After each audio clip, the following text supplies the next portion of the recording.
Boa noite, pessoal do Facebook, pessoal do YouTube, pessoal das mídias sociais de uma forma geral.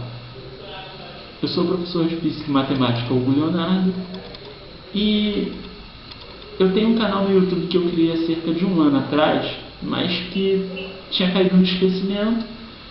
Mas na semana passada aconteceu uma coisa muito importante para a história da ciência, para a história da humanidade de uma forma geral, e vieram tirar dúvidas comigo. Alunos, ex-alunos e até mesmo familiares vieram me perguntar, e eu resolvi fazer esse vídeo para explicar de uma forma geral sobre tal assunto. Para aqueles que não estão atualizados, não acompanham as notícias ultimamente, foi descoberto pela primeira vez a existência de ondas gravitacionais. Isso aconteceu na semana passada, mais especificamente na terça ou quarta-feira, se eu não me engano. Agora fugiu da minha cabeça o dia exato. E isso gerou uma repercussão altíssima, um grande alvoroço, e com isso muitas dúvidas e muitos questionamentos surgiram. Pessoas que não entendem bem do assunto perguntando o porquê de tal importância, de tal alvoroço. Então vamos lá, vamos entender o que é uma onda gravitacional. Para a gente poder entender o que é uma onda gravitacional, é necessário que voltemos alguns anos atrás, mais especificamente 1915. O ano em que o físico alemão Albert Einstein deu ao mundo a sua nova ideia, a sua nova teoria da gravidade, a teoria da relatividade geral, que é baseada na ideia de que a gravidade ela nada mais é do que a dobra, a curva no tecido do espaço-tempo. Cerca de um ano, ou quase um ano depois de expor isso ao mundo, Albert Einstein resolveu ir um pouco mais além, resolveu levar essa teoria um pouco além. Ele percebeu que se o espaço fosse flexível o suficiente para dobrar, ele também deveria ser capaz de ondular, de agitar, de vibrar, entre outras coisas. Isso significaria que se algo quisesse perturbar o espaço-tempo, algo quisesse perturbar o tecido espaço-tempo, ondas seriam enviadas ao longo do tecido do espaço, ondas essas que nós chamamos de ondas gravitacionais. Agora, entendam uma coisa, as ondas gravitacionais, a fonte dessas ondas não é tipo minha mão perturbando, gerando uma perturbação no espaço. Em vez disso, seriam processos astrofísicos altamente energéticos, tipo estrelas nêutrons, orbitando rapidamente, ou buracos negros enviando um eco constante de ondas gravitacionais. Ou pelo menos é isso que a teoria nos mostra. É isso que a ideia de Einstein nos dizia. Agora vamos entender como é que isso funciona tecnicamente na prática. Quando uma onda gravitacional se move, ela vai comprimir e esticar tudo o que tem no caminho. Esse é o processo que uma onda gravitacional, quando se move, vai fazer. Mas essa compreensão e esse esticamento, quando a gente vê isso numa imagem, é claro que a gente vê de uma forma exagerada. Por quê? Porque a gente precisa ver o efeito disso. A física nos mostra isso. Mas, matematicamente, quando os cálculos são feitos, a quantidade de esticamento e de compressão é mínima.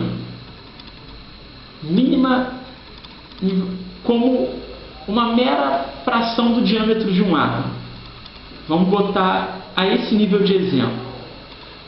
E isso torna a coisa extremamente difícil de ser detectada. Porém, foi isso que uma das maiores equipes científicas do mundo, que é a equipe LIGO, conseguiu alcançar. foi o procedimento deles? Eles usaram 2 detectores, eles fizeram esse procedimento com 2 detectores, mais especificamente um em Louisiana, outro no estado de Washington.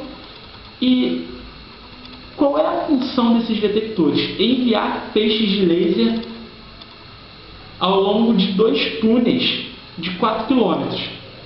Túneis esses evacuados, ou seja, em condições ideais para evitar qualquer tipo de força dissipativa. Mas o que você precisa entender é o seguinte: se uma onda gravitacional passar nesse meio, ela vai esticar e comprimir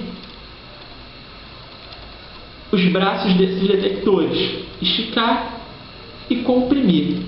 E isso gera um padrão icônico chamado de padrão de interferência, gerando também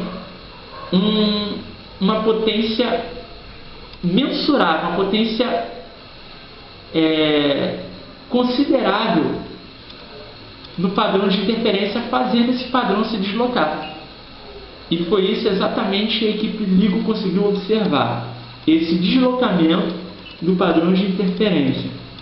Ou seja, há uma semana atrás foi detectada pela primeira vez a existência de uma onda gravitacional. E de certa forma isso é maravilhoso. A física ela é tão perfeita e maravilhosa que ela permitiu que a ciência desse um salto incrível.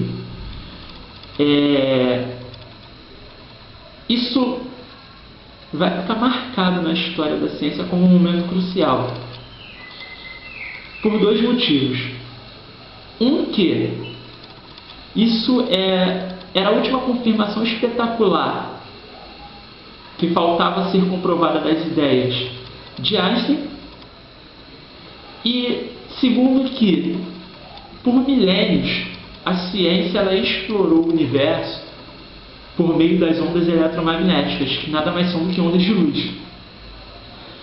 Essa descoberta ela marca o início de uma nova era, o início de uma nova jornada, aonde o universo ele vai ser capaz de ser explorado pela ciência por meio de ondas gravitacionais.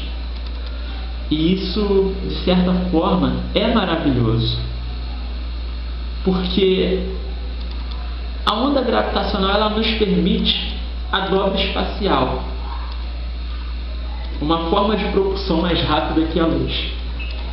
Imagine impulsionar objetos a múltiplos da velocidade da luz. Vai além do que a gente imaginou, do que qualquer cientista imaginou até agora, do que qualquer físico, matemático que seja possível imaginar até agora.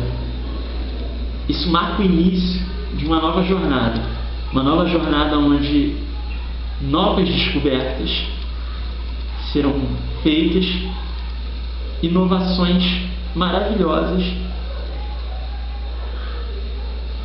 perguntas que antes não tinham respostas e que agora têm respostas.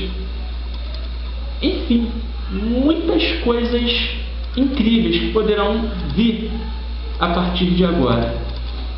E há pouco mais de um século atrás, quando um físico visionário propôs a ideia de que ele poderia provar a existência de ondas gravitacionais através da detecção de colisão entre 2 buracos negros, isso naquela época era impossível pela carência científica, vamos dizer dessa forma, pela carência científica.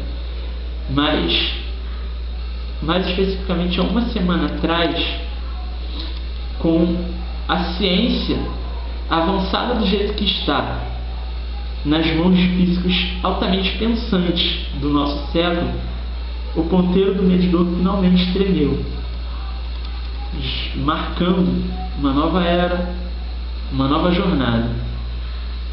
Quando eu falo de dobra espacial, quando eu falo de onda gravitacional, eu falo de dobra espacial, mais especificamente eu estou falando de teleporte, aquilo que era impossível aos nossos olhos, agora não é algo tão distante assim de acontecer. Pelo contrário, pode acontecer mais rápido do que a gente imagina. É uma descoberta digna de um prêmio Nobel. É uma descoberta que, na minha opinião, foi uma das melhores descobertas do nosso século. Tudo chegou e nós estamos incluídos nele.